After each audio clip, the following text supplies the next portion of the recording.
Just একটা খেলা শেষ হলো। শুধু একটা খেলা বললে একটু ভুল বলা হবে।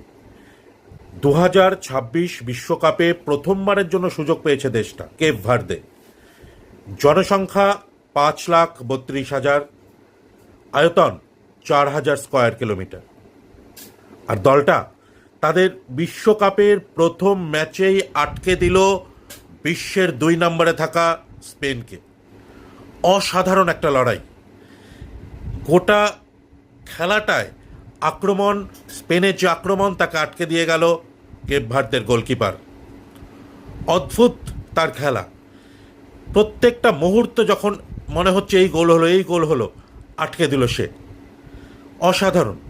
এটাই তো বিশ্বকাপ, এটাই তো বিশ্বকাপের মজা, যেখানে কোনো ফেভারিট, কোনো বড় দল, কোনো ছোট দল বলে কিছু হয় না।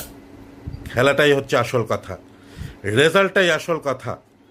দেখিয়ে দিল কেপ ভার্দে, একটা ছোট্ট দেশ, জনসংখ্যার নিরিখে, আয়তনের নিরিখে ফিফা র্যাঙ্কিং বর্তমানে 60-এর উপরে, তারা কিন্তু আটকে দিল স্পেনকে।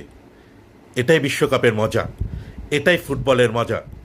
জয় হোক ফুটবলের, জয় হোক বিশ্বকাপের। এগিয়ে চলুক এভাবেই ছোট ছোট দলগুলো, তারা নিজেদের শক্তি দিয়ে, নিজেদের সাহস দিয়ে আগামী দিনে আরও অনেক দূরে যাক। অসাধারণ, অসাধারণ একটা ম্যাচ দেখলাম।